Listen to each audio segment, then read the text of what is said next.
Betting apps ప్రచారం కేసులో విష్ణుప్రియ విచారణ ముగిసింది. విష్ణుప్రియ స్టేట్మెంట్ రికార్డ్ చేశారు పంజాగుట్ట పోలీసులు. బెట్టింగ్ యాప్ ప్రమోషన్ వీడియోలు చేసినట్లు ఒప్పుకుంది విష్ణుప్రియ. మొత్తం 15 బెట్టింగ్ యాప్స్ ప్రమోషన్స్ చేసినట్టు విచారణలో అంగీకరించింది విష్ణుప్రియ. ఆమె మొబైల్ ను సీజ్ చేశారు పోలీసులు. బెట్టింగ్ యాప్స్ ప్రచారం కేసులో వరుసగా బుల్లితెర నటీనటులను విచారిస్తూ ఉన్నారు పోలీసులు. తాజాగా విష్ణుప్రియ విచారణ ముగిసింది. ఇక ఇదే అంశానికి సంబంధించి పూర్తి డీటెయిల్స్ మా ప్రతినిధి రాధాకృష్ణ పంజాగుట్ట పిఎస్ నుంచి అందిస్తారు. రాధాకృష్ణ, విష్ణుప్రియ విచారణ ఎలా జరిగింది? ఎలాంటి క్వశ్చన్స్ విష్ణుప్రియని అడిగారు? విచారణలో ఎలాంటి విషయాలు తెలుసుకున్నారు? ఉదయశ్రీ, అసలు టాలీవుడ్ సంబంధించి ఎందుకు వివాదాలకు కేర్ ఆఫ్ అడ్రస్ గా మారుతుంది అనేది చూడాల్సిన పరిస్థితులు అయితే నెలకొన్నాయి. తాజాగా ఇప్పుడు విష్ణుప్రియ విచారణతోటి ఇండస్ట్రీకి సంబంధించి దాదాపు 25 మంది పైన కేసులు నమోదు కావడం జరిగింది.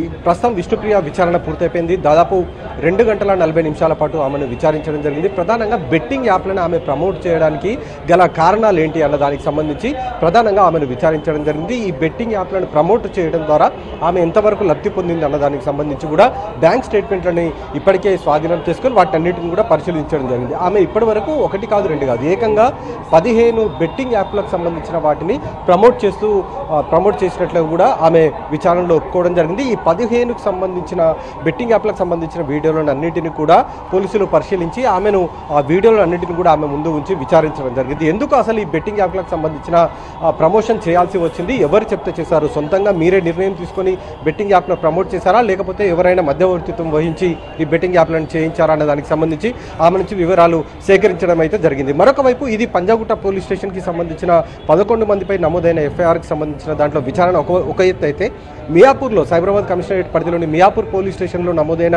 25 మంది పైన నమోదైన ఎఫ్ఐఆర్ మరొక కేసు. ఇది దీంట్లో పెద్ద హీరోలు ఉన్నారు. దీంట్లో హీరో దగ్గుపాటి రానా ఉన్నాడు, ప్రకాష్ రాజ్, మంచు లక్ష్మితో పాటు విజయ్ దేవరకొండ లాంటి హీరో కూడా దీంట్లో ఈ బెట్టింగ్ యాప్ ప్రమోట్ దాంట్లో చేయడం, వాళ్ళపైన కేసులు నమోదు కావడం, ఈ విధంగా మొత్తం 25 మంది పైన కేసులు నమోదు కావడం జరిగింది. అసలు ఎందుకు తెలుగు సినిమా ఇండస్ట్రీ ఈ విధంగా వివాదాలకు కేర్ ఆఫ్ అడ్రస్ గా మారుతుంది? డ్రగ్స్ కేసులో చూసినా కూడా టాలీవుడ్ సంబంధించిన ఇండస్ట్రీకి సంబంధించిన వాళ్ళే ఉంటున్నారు. ఇప్పుడు బెట్టింగ్ యాప్లో కూడా ఇండస్ట్రీకి సంబంధించిన వాళ్ళే ఉంటున్నారు. అంటే వీళ్ళకి సంబంధించిన ఏదైతే సమాజంలో వీళ్ళకున్న మంచి పేరు కావచ్చు, వీళ్ళకున్న ఫేమ్ కావచ్చు, వీటి ద్వారా డబ్బులు సంపాదించడానికే ఈ విధంగా బెట్టింగ్ యాప్లకు ప్రమోట్ చేసినట్లుగా అధికారులు గుర్తించడం జరిగింది. చాలా మందికి బెట్టింగ్ యాప్లకు సంబంధించిన అంశాలు ఎవరికి తెలియదు. ఎందుకంటే మారుమూల గ్రామాల్లో ఉన్న వాళ్ళు కూడా ఎవరు కూడా ఈ బెట్టింగ్ యాప్లు ఆడే పరిస్థితి ఉండదు. కానీ ఎప్పుడైతే ఈ విధంగా ఈ సమాజంలో వీళ్ళు పేరుగల వ్యక్తులు ఈ విధంగా రీల్స్ చేసి బెట్టింగ్ యాప్ని ప్రమోట్ చేస్తూ రీల్స్ చేసి అడ్వర్టైజ్మెంట్లలో పాల్గొనడం ద్వారా ఇవి మారుమూల గ్రామాల వరకు కూడా వెళ్తుంది. అక్కడ ఉన్న వాళ్ళు కూడా ఈ బెట్టింగ్ యాప్ల వైపు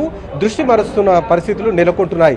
ఈ విధంగానే చాలా మంది అప్పుల పాలవుతున్నారు, చనిపోతున్న సంఘటనలు జరుగుతున్నాయి, ఎక్కడో ఒక దగ్గర ఆత్మహత్యలు చేసుకుంటున్న పరిస్థితులు మనకు కనబడుతూ ఉన్నాయి. కాబట్టి ఈ బెట్టింగ్ యాప్ల పైన సీరియస్గా తీసుకున్నారు అధికారులు. ఎందుకంటే తెలంగాణ ప్రభుత్వం ఏర్పడిన తర్వాత పేకాటను ప్రధానంగా పూర్తి స్థాయిలో ఉక్కుపాదంతో అణచివేయడానికి గేమింగ్ యాక్ట్ని తీసుకొని రావడం జరిగింది.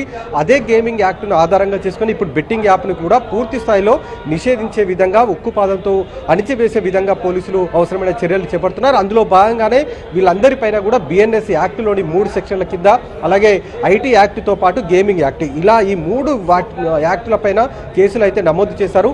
ప్రస్తుతం విష్ణుప్రియ ఈ కేసులో పంజాగుట్ట పోలీస్ స్టేషన్లో ఇప్పటి వరకు విచారణకు నమోదైన వారిలో 3వ ఆమె ప్రస్తుతం ఈ కేసులో ఇప్పటి వరకు యూట్యూబర్గా ఉన్న టేస్టీ తేజాని విచారించారు. దాదాపు 3 గంటల పాటు అతన్ని విచారించడం జరిగింది. అలాగే కానిస్టేబుల్ కిరణ్, ఎవరైతే యూట్యూబర్ ఇస్మాయిల్ ఉన్నాడో అతని స్నేహితుడు, ఇతను కూడా బెట్టింగ్ యాప్లను ప్రమోట్ చేశాడన్న అభియోగాలు రావడంతో అతను కూడా పిలిపించి విచారించడం జరిగింది. ఇవాళ విష్ణుప్రియ వచ్చారు. విష్ణుప్రియని దాదాపు 2.5 గంటల పాటు విచారించారు.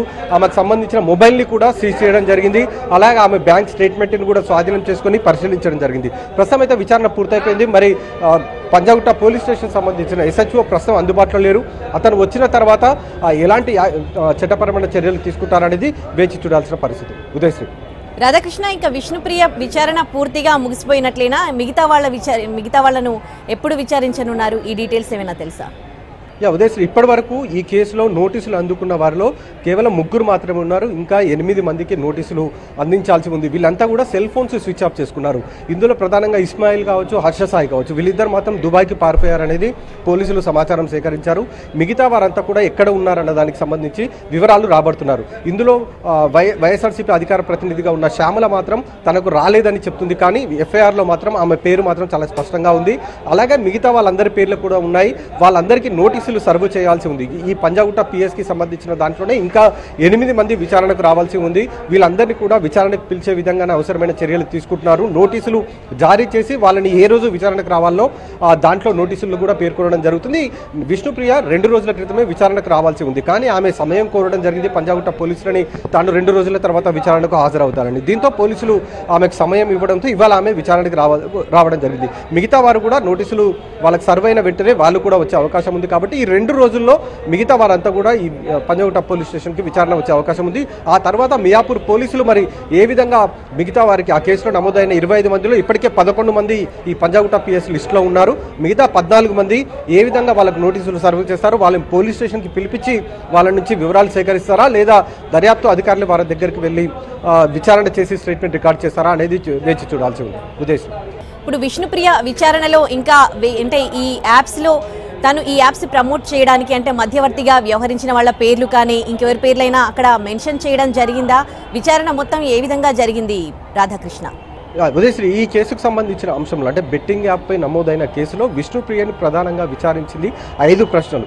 అందులో బెట్టింగ్ యాప్ ప్రమోట్ చేయడానికి గల కారణాల్లో మొదటిది ఎవరు చెప్తే ఈ ప్రమోట్ చేయడం జరిగింది, అలాగే ఈ వీడియోలని ప్రమోట్ చేయడం ద్వారా అంటే ఆమె సెల్ఫ్ వీడియోలు తీయడం లేదా కొన్ని అడ్వర్టైజ్మెంట్లకు సంబంధించిన వాటిని ప్రమోట్ చేయడం, వీటిని ఎవరు చెప్తే చేశారు, ఆ సోషల్ మీడియాలో వాళ్ళ అకౌంట్లలో వీటిని అప్లోడ్ చేయడం ద్వారా ఎంతవరకు వీళ్ళు లబ్ధి పొందారు, దానికోసమే బ్యాంక్ స్టేట్మెంట్స్ కూడా తీసుకోవడం జరిగింది. వీళ్ళకు సంబంధించిన బ్యాంక్ స్టేట్మెంట్లలో వాళ్ళు అప్లోడ్ చేసిన వీడియో ఏ రోజైతే అప్లోడ్ చేశారో ఆ రోజు ఆ బ్యాంక్ అకౌంట్లో ఎంతవరకు నగదు జమ చేయడం జరిగింది అన్న దానికి సంబంధించి స్టేట్మెంట్లో అడగడం జరిగింది. అలాగే ఈ బెట్టింగ్ యాప్లకు సంబంధించిన ప్రమోట్ చేయడం ద్వారా ఎంతవరకు లబ్ధి పొందారు అనేది ఒకటి, అలాగే ఈ బెట్టింగ్ యాప్లలో ప్రధానంగా ఎవరు చెప్తే ఈ ప్రమోట్ చేశారన్న దానికి సంబంధించి ఈ విధంగా మొత్తం వీటన్నిటిని కూడా అడగడం జరిగింది. అలాగే కేవలం ఒక్క యాప్ మాత్రమే చేశారా లేదా ఇంకా ఎన్ని యాప్లకు మీరు ఈ విధంగా ప్రమోట్ చేశారని పోలీసులు అడిగిన ప్రశ్నకు మాత్రం విష్ణుప్రియ తాను దాదాపు 15 వీడియోల వరకు తాను